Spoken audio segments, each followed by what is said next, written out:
welcome Jason Wallace. Thanks for having us. It's been a long time getting here.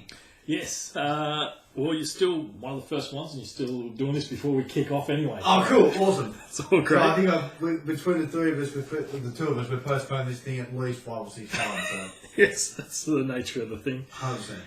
I'm excited to have you on because of a few reasons. One, Yep.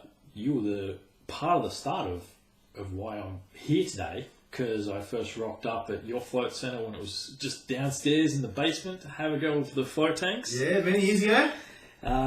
And you're technically an expert meditator for how long you spend in meditation, but you're not a woo crazy guy who's all hippie and whatever and need to set up your candles and your crystals and all that to have a meditation. Yeah. I guess I'd be a strange meditator. I don't meditate ever. I'm not the sort of person that sits aside 10 minutes when you first wake up and 10 minutes before you go to bed. That's not me. I just can't commit to it. I've tried many times. It's just, I can't do it. Well, sorry, I could do it. I choose not to do it. I have my own ways of meditating, but I don't meditate as in, okay, now I'm spending the next 10 or 15 minutes meditating. That's just not for me. No. But when you do, you seem to delve in for quite a while. So you've got Newcastle Float Centre. That's correct. And you spend a lot of time in the float tanks. Yes. So how often would you have a float? Once a week, but when I float, I can just get in and float. So I have the luxury of, whether it's 40 minutes or 4 hours, I can just clear. I clear my body first of just aches and pains and whatnot, and then I clear my mind, and then the rest of it's just candy. Yep. The rest of it's just fun. Which I guess anything can be meditation. I find mowing the lawn meditational. Oh, it definitely is. Yes. So what I find meditational doesn't necessarily mean 12 candles and some incense. I think you can meditate any way you like, as long as you're just focusing on either one thing or nothing. Yes, that's my view as well. Yeah, I'd probably meditate more regularly than you'd probably think, but my active meditation is not necessarily sitting with crossed legs going home. No, you've got the lifestyle meditation. Yeah, definitely lifestyle meditation. So with the float tank experiences you have, yes. what would be the longest float you would have had over the years? Just shy of 7 hours. That's a pretty long time. It literally felt like 40 minutes. Awesome. And the shortest? Because I know I've had some short ones. That's the dichotomy of that. I've had that float that was nearly 7 hours that felt like 40 minutes. I had like a 25-minute float that felt like hours. I literally sat up like Frankenstein, like bolt upright from a laying position. Like I missed it. You know that feeling where you feel you missed something, whether it's you haven't picked your kid up or you missed work. I woke up like that, just completely startled. Like a cartoon, you can feel that. I got out and I checked my watch. It was like 20-25 minutes. Oh. So I obviously dropped right off, snapped right back, and it was over. And I could not. I was in such a worked up. Oh Jesus! Stay. There's no going back. There's no more relaxing. Just have a shower and just count your losses. So we've got the longest and the shortest. What would the average be? I kind of go between 90 minutes and 2.5 hours. Yeah. Sort of that's to me a good float, but it takes me 3 hours to mow my lawn, so that's a good meditation session. Yes. I do jiu-jitsu for multiple hours when I roll, so that to me is meditational as well. So multiple hours of meditation one way or another multiple times a week is a good thing. Yes, definitely. I pull from different avenues for the meditation side of things. For sure. So I know float tanks are a bit of an odd thing for some people. Absolutely. So what inspired the first time for you to go have a float? Pure skepticism. Yeah. Yeah, just listen to a podcast. I mean, podcasts have become not only a source of entertainment and education, you get friendships out of podcasts from people on the other side of the world that you've never ever met. And just listen to this podcast, Joe Rogan Experience, which if your listeners haven't heard of it, get on top of it and have a listen. It's worth a listen. And when he first started, he was talking about this thing called a float tank. And he mentioned this float tank thing every episode. And I thought, this guy's full of shit.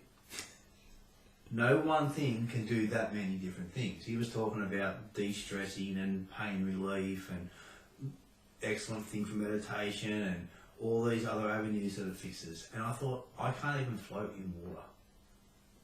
Like in a pool or an ocean, my legs and my bum just perpetually sink. I thought, a fiberglass tub is not going to help me float. This guy's full of crap. And I thought nothing more of it. And then Trish, my wife, who was my girlfriend at the time, said, what do you want for Christmas? And I thought, and I said, I want to have a go on a float tank. And she said, what's a float tank? I don't know. I said, I don't know what a float tank is. However, this guy speaks highly of them, and he reckons they changed the world. And that's what led to my first float. It was just purely not believing that I could float. So walking in as a skeptic, do you want to describe what that first experience was like? Yeah, sure. I'm the sort of person that I don't believe anything till it's in my hands. Mm-hmm. Because you come unstuck if you believe everything you hear. Yeah. So I went in open-minded enough to give it a go. Because it's an odd thing to do. Yeah. You know. So I went in thinking, if I at least float, this guy's half right. Yeah. Booked in for an hour. Drive down to Sydney, not knowing what to expect. Goes into my little room and the lady goes, there's your shower and this. Gives me the intro. And I lay back and I closed it. It had like a bread. Remember the old bread boxes? Like a slide. Yeah. Had a bread box door and I closed that and I laid back and I had a little giggle. I went, oh, yes, right. You do float. The first thing I thought was, honestly, I went, wow, okay. I lay there. And then within about what seemed 5 minutes, it was over. Yep. The music come back on and it was time to get out. And I had never felt more relaxed in my life. And I went and had a massage, which I probably shouldn't have because I don't like being massaged. I hate it. But I get out of the massage and I still felt good. So that's a good sign. Like if you can experience something that you've never experienced and feel good, then experience something you know you don't like and still feel good. Yeah. That work. Yes. So I come out and Trish goes, how was it? And all I could get out was, you got to try that. I said that about 4 times. You got to try that. She's looking at me. Right. We went for lunch down in Oxford Street. And we sat at this table. I can remember this like it happened yesterday. It's a rickety table. And she put 2 drinks down. And then she put her arms on the table. Spilled both beers. Went all over the place. Now, I used to have I still got kind of a short fuse. I used to have a lot worse. And I just picked these glasses up and don't worry about napkins. And she's looking at me like, what happened? What's all this about? Like, what's the change? You know, I was just so relaxed. I had not been that relaxed in years. I had not felt more calm in my life. And that level of calm hung around for maybe 3 days. So I put my uniform back on and went back to work. Yeah. So it worked. Mm. Much to me not believing anything, not even believing I would even be able to float, to the fact that it actually relaxed me. Yeah. It worked. Yeah. Personally, I was a little bit skeptic as well, and it was a Rogan, not the podcast. I'd watched a YouTube clip from one of his podcasts of a 15-minute rant. Yeah. It's talking about pain relief and things like that, and I'd had that migraine for well over 9 years at that stage, and I've been to a pain psychologist and was trying all different things, and they said, you haven't really tried meditation properly, give that a crack. And so I'd watch this Rogan thing and I'm like, I wonder if there's a float tank here. If I'm going to start meditating, I'm going to try this. So yeah, so I found it. You come up, send you a message, booked me in a couple of days later. And yeah, I wasn't sure what to expect. And I got what I expected. It didn't work I didn't have a quiet mind, and it didn't shut up. My mind it ranted at me like crazy for an hour. Very common. But the week after that was the quietest mind week I'd had in probably at least a decade or two. Because all the chatter had come out in the tank, and then my consciousness had said, well, you've got the fucking message. You know what works. I've given that through so I can be quiet, and it was quiet. So I think, I'm not sure if I booked in the next week while I was there or later. I think I called you up later. It was later, from memory. And then that next time, then I had the real flow experience of when you just have that nice quiet mind. And you and I know I've spent a lot of hours in your tanks. Correct. And I've had all sorts of results. I've had those long floats. I've had ones where I come out after half hour or so going, done. Yeah, now. Can't do it today. But it's not easy. You can sit down and have a drink that you enjoy, or a meal, and not always finish it. Yeah. Or want more. So, I always work off the principle it gives you what you need, not what you want. Yeah. I've found if I had a problem, if I've gone in for a float, I've walked out with a solution. Yeah. Or I've come out, chilled out, and not caring. Or it gives you a game plan on how. It might not give you the actual answer you're after, but it might give you a clearer way of.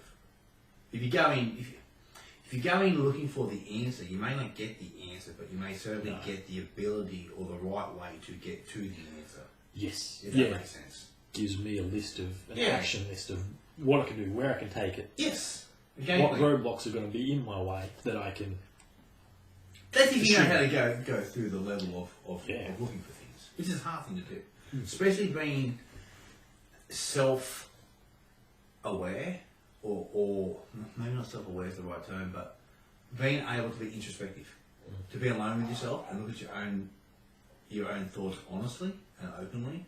Like, everyone's a good person in their own eyes. Yes. But when you find out you're not a good person, that's a little bit to find that out. Especially when you tell yourself that. Yes. That's hard, man. It's hard to hear. But sometimes what you need is not what you want. That's it. So sweet. And I've had those confronting floats. Oh, certainly. Absolutely. Yeah, and they're agitating. but they work. They're addictive for sure. They're nearly as agitating as those floats, which both you and I probably have a hard time remembering what it's like, of when you've had a shave and then have a float. Yeah, it's a long time ago. The salt burns. A lot. So, you'd had that trip to Sydney. Yep. You had your float. Yep. How long was it before you booked in again? Oh, I went back like a month later with Trish, and she hated her first float, and my second float was as good as my first. Yeah. I laid back. It was great, and she was like, "I don't see what you. I don't get it. I don't see what you." See, she was a much more relaxed person. Yeah. Me, not so much. She had more of a things surfaced in her flow, and then she processed them, and then felt better 2 days later, which happens regularly too. It does. But we didn't know that. No. So for her, it was like, I didn't get it. I don't see what you see in it. I feel actually not so good today. Now I feel better. Yes. So I don't know what surface. I've never asked. It's not my place. I mean, she had my girlfriend at the time, so, and then I haven't really cared enough to get back and ask. But I was 10. That was a long time ago. Yeah. So for that, it was like my first, second floats were completely different, and every float's different. Everyone's first experience is different. Where ours were polar opposite. Yes. If that makes sense. So yeah, I didn't float again till I think I had maybe one more. Maybe we had no. I think my next float was in my own team. Okay. Many years later. Yep. And so that was going to be my next question. How long was it before those experiences, before you decided to to bring float tanks to Newcastle? Oh, mate, life got in the way, to be honest. We moved in together. Well, I think we were already living together, but we got more serious as a relationship. We got married, had a child, moved house. So, like, there's three very impactful things in your life, which, you know, all the niceties and lifestyle things kind of go second place. And then my work gave me a breakdown at home. And I quit, worked the next day, and I had nothing. I had no trade to fall back on, no future prospects. And Trish just said to me, "Why don't you bring a float tank to Newcastle?" And that sentence literally is why there's a float tank down the road. Yeah. It's not me.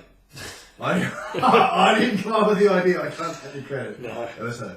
Yeah, she's been a good driving force behind it. 100%. Yeah, absolutely. So it started out just in your converted garage underneath your house, one tank. Now what's the float centre look like today? Well, we went from one tank and 3 towels.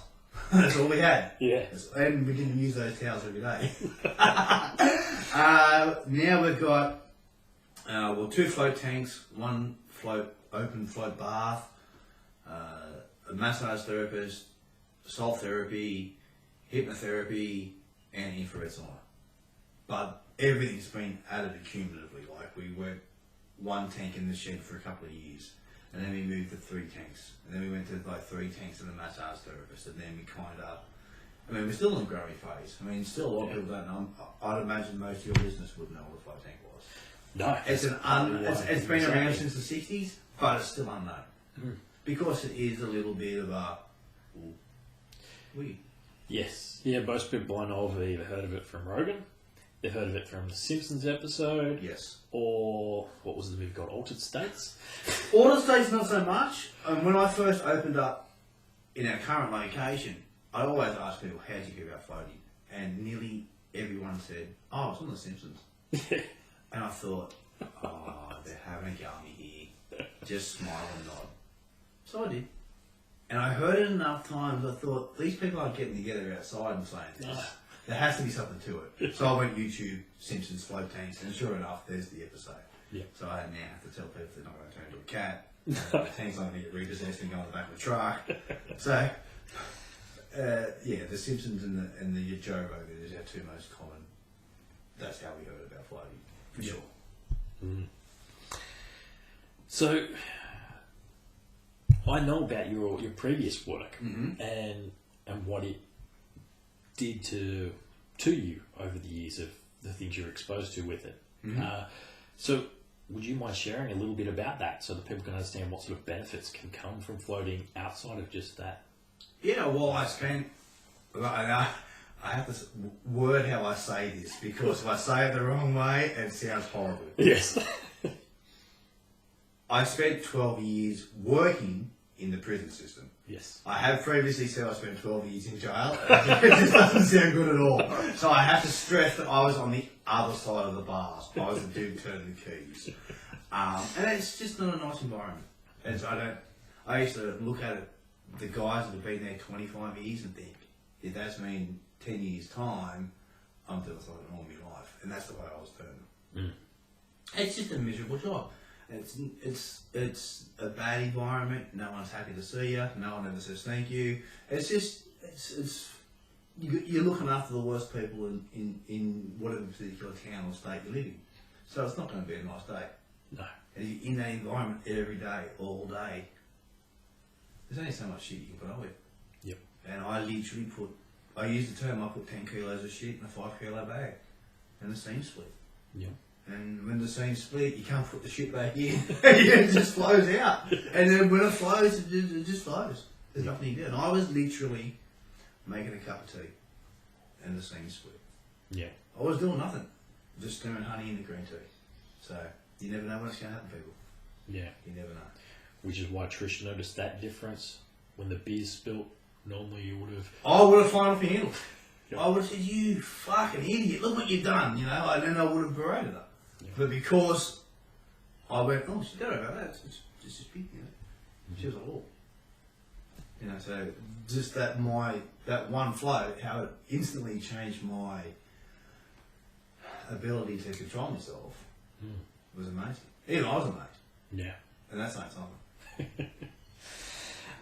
And so, do a lot of people report things like that it helps them to be more in control of themselves? Absolutely. I mean, I get a lot. I get both sides of it. I either get, man, this is the first time I've not felt pain in 5 years, or geez, I've never been so relaxed. Yeah. So, pardon me. Either way, it's a good result. You know, again, personal experience is pretty personal, and the average person that suffers from depression or PTSD, that sort of, people with a physical pain are more likely to talk about it. Yes. Where someone with and it's because you can't wear a bandage on your head, and you go, I'm not feeling well in the head, no one knows you're not well. No. So no one knows there's a change. And if you just walk into a shop and walk out of the shop and go, thank you, see you later, the person behind the counter doesn't know you're not right. If you walk in and have a sling, Yeah. I know you've got a broken arm. Yes. But if you don't walk in with a sling and you walk in with a frown on your face, I don't know you've got depression. You might just have had a bad drive over, you know. So until you build up a rapport, like I did with you, or you know, multiple other people that have floated many times, until you start delving into their personal story, most people won't go, oh, I've been battling depression, or I've been battling PTSD, or whatever, anxiety, or it works with all of those, but you mostly hear instantly about the physical pain aspect of things. But the other side, the mental pain, is massive. The mental anguish, the agitation, the anxiety that it can reduce is huge, for sure. Yeah. My experience of what I understand of a lot of depressions and anxieties and that sort of thing, it's part of your consciousness saying, wake up, do something about this, make a change, and it gives them that chance to either listen to it in a focused way or just to get it to be quiet for an hour. Yeah. And that freedom is amazing of either one of those things. Sometimes your own head's the worst place to be. Well, it is. There's a quote, I forget the guy's name. I really should remember it because I talk about this quite a lot. The worst things you will ever hear in your life are going to come from inside your own head. Oh, 100%. And I can attest to it because if for some reason somebody magically crosses that line and says something worse, they hold that record for seconds. Yeah. And my mind's gone, oh, I can have this, you piece of shit. Great, mate. I've just said 3 things and got whatever you said means nothing now. Exactly. Yeah. So that it really can help on that sort of things. I know another aspect that really helps is you get a lot of sports people through. Yeah, absolutely. It's just sports recovery. I mean, you kind of sound like a snake oil salesman when you work off any one thing doing more than one thing, if that makes sense. Like any one bit of machinery that can work on physical pain, mental pain, sports recovery, you kind of think, can I just lay in there and it does all this without me doing anything? But it does. It's just one of those. That's what you kind of got to put your skeptic hat on and give it a go. Yeah. But for like stress relief, you're in your own little world, and you can clear your mind. So it works. Physical pain, you're in zero gravity, so your body's at complete relaxation. So your body can relax and heal itself. Sports recovery, joints, you know, again, zero gravity helps with that. Absorbs the magnesium from the Epsom salt. An hour in the tank's like 4 hours of sleep. So it pulls from many different areas as to why it works. So whether you do it for sports recovery, physical recovery, mental anguish, to turbocharge your already practicing meditation, or if it's just a new experience, it works on multiple levels, if that makes sense. But sports recovery, a lot of, not in my center, but a lot of like NFL teams and NBA teams and stuff like that in America, they float just for the, you know, when your body is your vessel that you make your money out of, and you can do anything you can to speed up recovery, you do what you can. And floating just is one of those things that just helps recovery. Yeah, I'm pretty sure that was the main reason why Rogan had his own tank was... Well, he burned the candle at both ends, being a stand-up comic, you know, commentating in the UFC, doing TV shows, all the training that he does. If you have one in your own house, which I did have, which is it's not bad.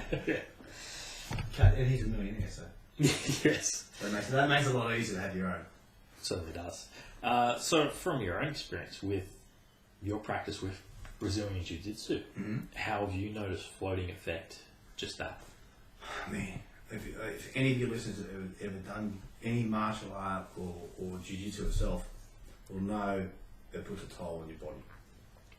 And I'm not the most athletic person, and I'm certainly not the most flexible. However, just the recovery in your soreness is one thing, but it's taught me how to clear my head. One thing I never had that ability to do. I was always in my own way. I would be able to. I could talk myself out of doing anything. Yep. Where Jiu-Jitsu's made me at least give it a go. At least go, hey man, this is the hardest thing I've ever done, and I mean ever done. I was, Jesus, 38, something like that. I'm 40, so it's late 30s. And I kicked off this stupid game. And I was rolling with a young kid, probably about 14, and he almost choked me unconscious. And I was too egotistical, ex-prison officer, big tough guy, he's big. And this guy just used technique and made me feel like an absolute, I was a beginner, but like someone who's never had an altercation in their life. And I thought, I need to get on with this. Yep. That was the moment where I sort of went, this is now a life passion.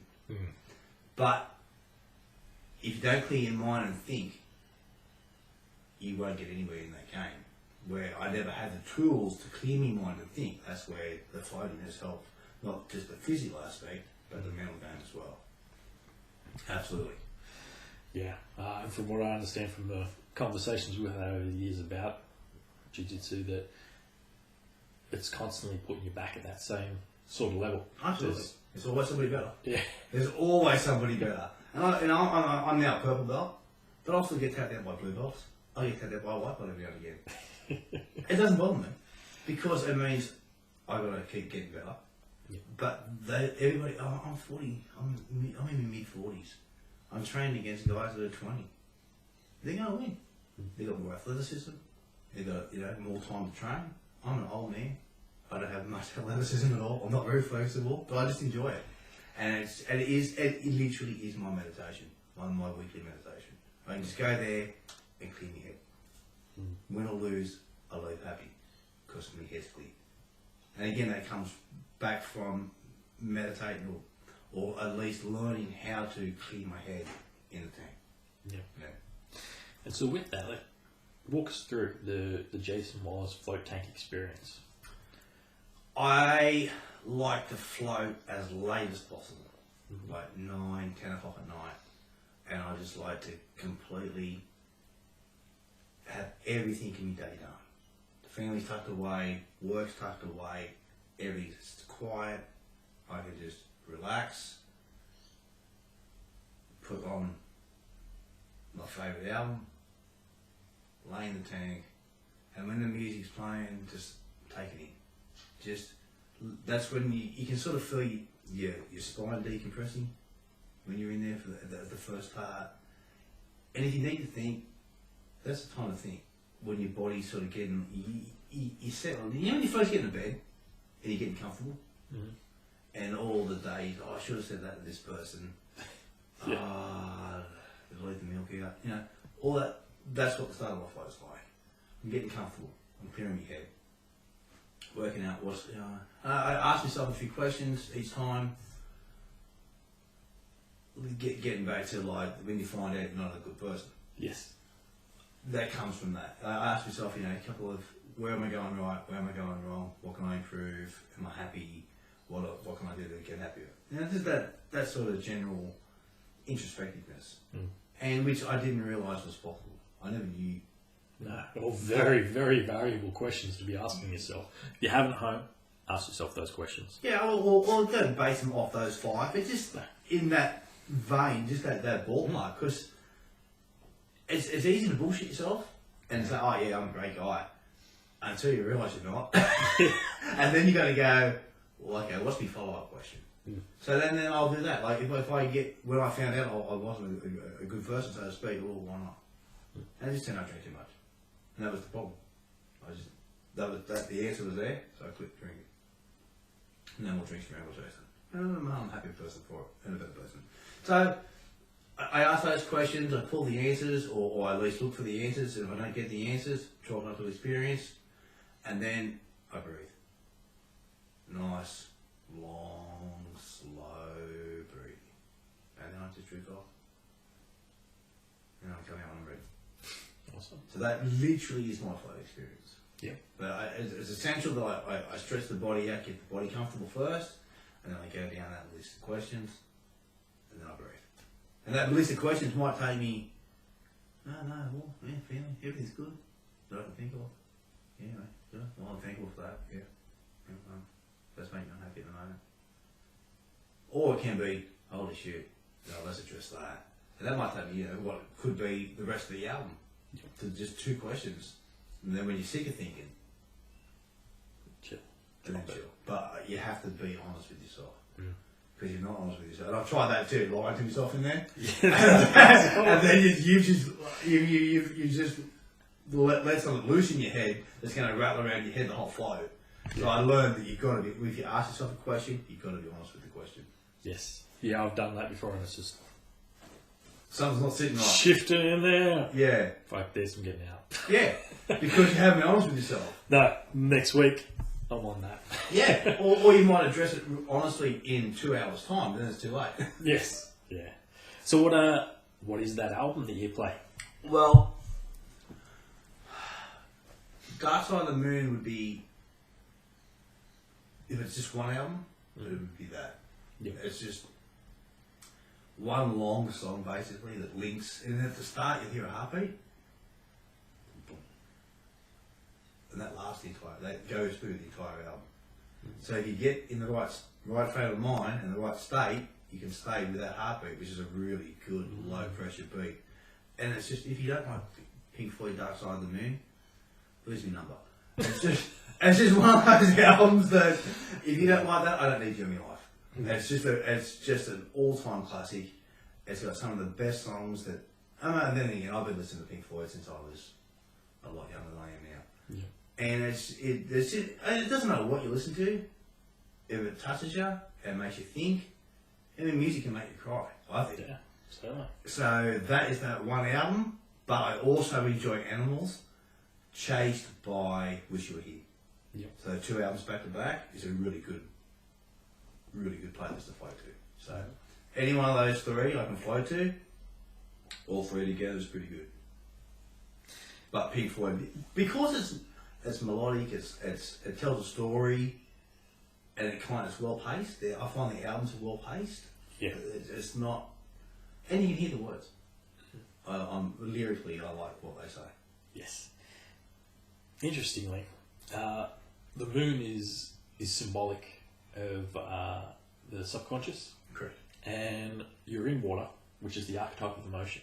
You're dealing with the dark side of the moon, so you're. It's very fitting for what often happens 100%. in the flow tank. Absolutely, it's like you're exploring something that the average person doesn't get the chance to explore. If that makes sense. But I've listened to a bunch of other stuff in there, like when you put them in the Mega Bro, like those sorts of things are great, but I think anything that's personally attached to you will work. Yes. Yeah. Yeah. How do you find now, after spending so long in such a state with that album, of what that does if you just put that on at home? I love it. I listen to it by choice all the time. Whether I'm driving in the car, that's a bit of a lie. I don't like listening to music in the car. I find it makes me speed. Yeah. It makes me a worse driver. But podcasts, I'm fine listening to podcasts because I'm concentrating more. But if I'm at home listening to, I can sit on the couch, put my headphones on, and put on any Pink Floyd album, and meditate. Yeah. Because it's just something that will bring me back. I'll stop and I'll absorb myself in music. I think that goes back to being, it's a different world now. Like when I was a teenager, you go into your bedroom and you get in the album and you put it on and you put your headphones on and you just lock yourself into that. So I guess listening to the same music that you listened to at 14 in a completely different experience, the absorption of the music, or the amount you dive into the music, is heightened. So I've listened to those albums that many times before I even started floating. So when I listen to them floating, and then listen to them with a more concentration and being able to clear your head, just I can put them on anywhere and just black out. Yeah. Not black out like in a coma, but I can. I've been sitting on my couch at home like this, in the complete dark at midnight, headphones on, but we've got this huge salt lamp over to the left there, and I've seen like a figure, and it was my wife standing there like this puzzled look, going, "What are you doing? It's midnight and you're listening to music." Yeah, I was just relaxing. Like, it's a strange thing putting music on in the dark, but it best replicates no stimulus other than the music that you want to really immerse yourself in. So yeah, I can immerse myself in those albums and just lose myself. Yeah. I figured listening to the same thing over and over again in that state would help you find that state outside of it much easier. Absolutely. Now, I remember years ago reading the book of floating when I first started getting into it, and he was talking then about you getting into that theta state of the brainwaves, which is where hypnosis happens, of a trance-based hypnosis anyway, for you to connect in with your subconscious of what it wants, or to give it a message. And I know Trish has started doing a thing at your centre called hypnofloating. That's correct. Would you want to tell us a little bit about what you know of that? Well, I know it works. I know we've had good results with it. I personally don't do it, and you can appreciate the fact that listening to your own wife is not that relaxing. So to me, it has not had an effect, just because I don't find her voice ultra relaxing. Of course, it's going to remind you of do the dishes, get the kids to school, get your act together. But it does work. We've had many success stories come out and go. That was people that have floated and it not gotten to where they wanted to with a normal float. The hypno float just sort of tips it over to the edge. So some people need a little bit extra. Like some people need music the entire way. Some people don't. Some people want silence entire. So everyone floats differently. It's like there's no one hard and fast rule for any one thing in life. And the hypno float, it just helps people focus on relaxing. Yeah. It helps them get to that, gives them anchors. It gives them that's what I need. It just gives them that little bit of extra to get to where they want to go to. But I don't personally do it. So I can't give you a personal account on that. But she's had very good success with it, and that's about as much as I can tell you. I'm sorry, I'm not adverse on it. No, well, I remember when I was reading that book, I was having the same sort of ideas that I thought it would work. The only thing is it has to be script based because it's recorded, so it's not completely personal. But I can see it being a fantastic benefit for somebody to check out. It's not sort of have one float and you're going to quit smoking, or you have one float and you're going to lose 110 kilos. It's have one float and get into the most relaxed state as you possibly can. And that's the goal of any form of anything, is to get the most out of it. Yeah, and you've tried different things over the years with that as well. I know you've, like you said, you've got massage people there now, and you've had them since day one of opening the centre down the road here. That's correct. When you open that centre down the road there, you gave me my first shot at doing energy healing from I had a go at that too. So we're doing Reiki from there. You've got Trish does hypnosis there as well. That's correct. You've got the salt therapy based things. You've got the infrared. So there's you're trying to mix and match with everything. So mate, we have people that come in and have not floated. We've got one lady. She's a doctor at the hospital. She has 2-3 saunas a week. Okay. Not one interest in having a float. That's okay. So, each modality works on the same thing. So, well, one common thing I do remember hearing, because I've sat around the waiting room there quite a bit, either before or after a float or before or after a client, a very common thing I remember hearing is people saying, I don't really think I can relax, and then afterwards just watch them just melt into that chair and they're spacey going, yeah, that was something. Well, you know, especially with what you do, Lance, the amount of people that come into you, they walk up your stairs, into your door, and they've got their head buried in their phone. Oh, yes.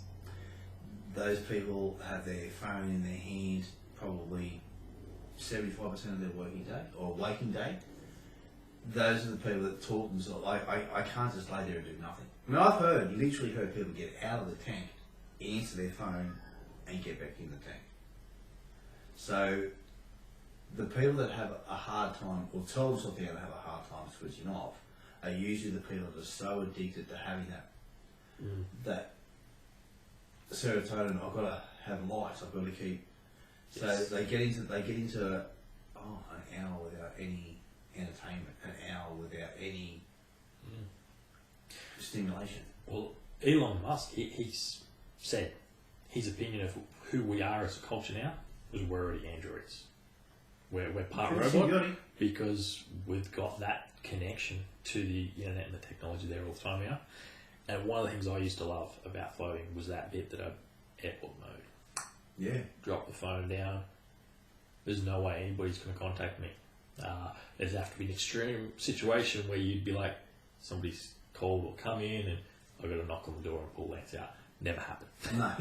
I've never had to do it to anybody else. But that's the thing, like, a lot of people think an hour. It's 1 hour.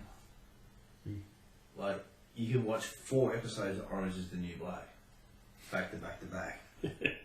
But 1 hour of self-care or taking care of oneself, because you have to physically spend time with yourself. A lot of people think they can't do it. So they're right. If you tell yourself you can't do something, you're right, you can't do it. But it's the people that give it a go, they can't go up and go, I don't even want to turn the phone back on. That's when you know it's worked. So, the amount of people I've heard come in and go, oh, an hour. You just see that look on their face like, this is going to be a long time. The ones that surprise them the most are the ones that already talk themselves out of it, and they come out and say, oh, I can't believe how fast that went. If it goes fast, you switch off nicely. Yeah. So it's always good to see those people that think they can't switch off. And also the funny thing is, the people that tell you that they're the most relaxed and can switch off have the hardest time switching off. So I give up. Well, it was like rolling dice for me. I never knew what my float was going to be like. Well, you're always different. Sometimes I could chill right out. Other times I'd be problem solving. Other times there was no chance I was going to relax. No. And I could never tell what it was going to be till I was in that tank. Well, you're always different, aren't you? Whether it's the food you've eaten, how much caffeine you consumed, good day at work, bad day at work, home life. Like, so many factors affect you. So you're going to affect you and the flow. Yeah. So it's very hard to get the same thing right every time you flow. It is. Like what you said, you like it at night time after you've ticked all the boxes. That's right. And I struggle with that because sometimes I'd go at night time. Sometimes I'd go first thing in the morning. I'm like, well, before I've been affected by my day, I'll go. After I've been affected by my day, I'll go. Sometimes you get bothered by your to-do list for that day, but sometimes it'll be, if it's night time, you might get bothered by tomorrow's to-do list. Or what you left off today's to-do list. Or what you left off. Or, goddamn, why did I say you two to Jason when he said have a good float? He's not having a float. He's got to deal with another couple of people coming in annoying him asking silly questions. I'm an idiot. Stuff like that. Yeah. Yeah, the silliest thing can play on your mind in that thing, for sure. But, again, it comes back to your ability to let those silly things go. That's it. Sometimes they come up and there's a... Or that one silly thing will just hang around and be like a mozzie when you're trying to go to bed. That one thought can be that one mozzie in your bedroom. Yes. So it's just how do you deal with that mozzie? You either get up and kill it, or you just let that mozzie find its own way out of the room. Yeah. You only got 2 options. So you also do one other thing now. You travel around the country setting up these centres for people. I do indeed, yes. I've just come back from Wagga and Torquay this week. So when you started it, there wasn't even a float tank in Newcastle. They were pretty much just capital cities back then. Well, I went down to Bondi. I had my first float. And I don't even think Sydney had more than a couple. Now they've got 20 odd centres. I mean, Newcastle's got 2. Gosford's got a couple, 1 I think. And then I just installed Tamworth, Glenda's. So far and wide, there's no sort of has to be in a big town anymore because the internet's made everything accessible.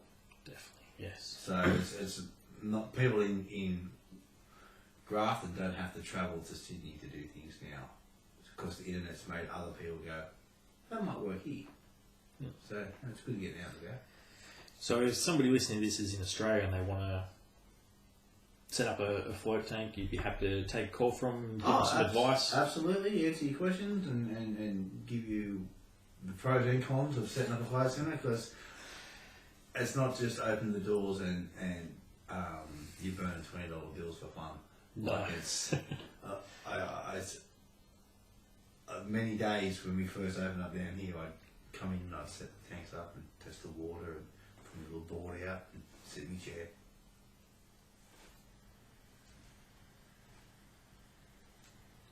Bring my sign in. Yeah. Not answer the phone because it didn't ring. No emails. No need. They didn't know who else come in. Lock the door. There you go. Yeah. Just show up on this day. I remember what it was like. You know what it's like? I'd go there and for my float session that I booked in, you'd be like, what time do you want to come out? I thought I was booked in at 10 to 11. Mate, you want to stand there all day? You can stand here all day. But okay, now we don't have that luxury. So, but it's. I think people just think in any business, whether it's a fish and chip shop, a dress shop, or a hairdresser's. I believe this product is going to work. I'm going to open the doors and it's just going to be gangbusters. It's not. No, no business is. You know, especially in a business where people don't know what you do. Like I've had people walk in and go, mate, I've been walking past here for 3 years. What do you do? They've never looked at our website. They've never looked at our Facebook page. They've just walked past and gone, that's curious, that place, and gone about their day. And walked past it enough times where the curiosity killed the cat. Yeah. Oh, wow, okay, I'm all there. And then you might see him in another 18 months. So it might take some people 4 years to even look at using your facility. Yeah. Which is, I've never walked past a coffee shop and gone, I might get a cup of coffee one day. Yeah. I've had the same thing. I've had people that have bought flyers in that they said this was in my letterbox, and I thought that's interesting. I haven't dropped a flyer in a letterbox for at least 3 years. And I had one a couple of weeks ago, so I know they stick for a while. I had somebody bring in my first business card. And all I did was Reiki. My business card said Reiki with Lance. Yes. And they bought it in. It wasn't impressive, Hurley. Yeah, no, they bought it in a couple of months ago, and I was like, this is they've obviously been stewing on this idea for quite a while. Oh mate, last time I was in, you still got that room with 2 tanks in it? Like they come in and like, because people come in just to have a look, so I'll show them. And they go, yeah, I'll go and have a think. And they go. So I know what you mean, like we haven't had that room for 3 years. So, yeah. Last time, when I was in here last, mate, it was, things have changed. So people take a long time to warm to something that's completely different. Like Reiki's are different. Well, when you started doing it, I didn't even know what it was. No. Yeah, you used to call it voodoo. And you weren't even interested in checking it out till you busted your ankle up there. No, but broke my hand. Hand, that's what it was. And you done the woo on me. Yes. It worked. And then you done me a full session. Yes. The full thing, and I felt like that, when you done that? Yeah. That 9-volt charge thing, that was weird. So if somebody who's listening to this is inspired to try to float, whether they're in Newcastle or on the other side of the world, what would you recommend for their headspace walking in? What to try out when they're in there? what to expect. Listen, everyone's different, but there's certain things you can't fuck with. Don't go in thinking the whole world's going to change after the first 1 hour, because you could well change. Could very well change, but it may not. Yes. And then you're going to think, oh, that guy's full of shit. So go in like I did, open-minded, and not know what to expect. For sure, don't go in when you've got a bunch of things on, be it personally or work. The little things like drinking heaps of coffee before you go in, bad idea. Eat before you go in, your belly rumbling, it's not a good idea when you're trying to relax and switch off. But just approach it like you would approach anything you haven't done before. Just open-minded. And don't try and control it. The more you let go, the more you let go. So the more you can just chill out, the more chilled out you'll be. So when you're laying there, you're going, okay, I should be relaxed by now. I'm not relaxing. Why am I relaxing? Because you told yourself to relax. You know what I mean? Yep. It's like, I should be getting fitter. We're not doing anything to get fitter. So you're not getting anything fitter. You're not doing anything to relax. Except telling yourself to relax. And that's how you make yourself more anxious. So just literally follow the person's instruction that shows you how to use the tank and breathe. And don't get the water in your eyes. For sure, don't do that. But just literally do it on a day where you don't have a lot on for your first one, and just let go. Just breathe. That's all you can do. Because you can't control it. Yeah. If they've got a favourite album they want to listen to, or a hypnosis track they've got, generally people can just bring them in too, right? Or not? Not nice enough. Not now. No, it's the game's changed business-wise, and I found it was very problematic letting people flow to what they want to flow to. Either A, it didn't work for them. Yep. Or you can't get them out. Because most albums kind of only go for 40 minutes, 45 minutes, so they got another 15 minutes of silence, and then it doesn't come back on to let them go. So I'm busy doing stuff, their album's finished, their session's finished, I'm still doing stuff going, room 1, I think I'm still in there. Yep. Oh shit, he should have been out 10 minutes ago. Oh, it's not the music didn't come back on, there was no music to come back on. So it was, practically speaking, as a business owner, it's not best practice. From a float perspective, it's not a bad idea. If you can talk to the dude behind the counter. And on your first float, I wouldn't recommend it. No. I would wait till you have floating experience to try and do it on your own. But if the person behind the counter is a nice person, they might be able to help you out. Being said, the first playlist I made up, handed you my phone to plug into it, I really did not like it. And I'm like, I can't tell him to turn it off. Yeah, that's right. Once you're in there, I'm out there. So I thought of myself, thought, this will work floating, and it just doesn't. Yeah. Like, you've got to have a certain... I've listened to some music and it's just too booming. Yep. I don't know whether that's going to come across right, but booming music doesn't work. Really fast-paced music doesn't work. Nope. Even if it's your favourite album in the whole world, if it's too loud or too distorted. And because you got to appreciate too, you're listening to music underwater. Yes. So you're not getting that crystal clear Beats by Dre sort of sound. You kind of got to... It sounds different. It does sound, it sounds amazingly different. So you kind of got to be prepared for that too.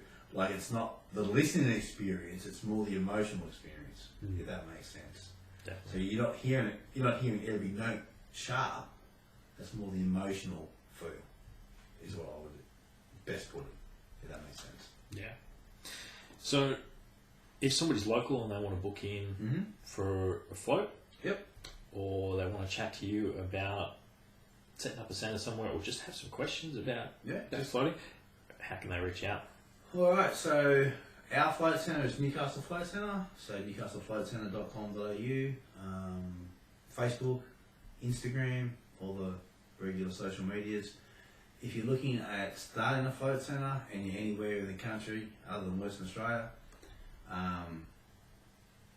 Float Industries Australia, floatindustriesaustralia.com, I think it is, Facebook and Instagram, definitely just give us a buzz and ring Newcastle Float Centre.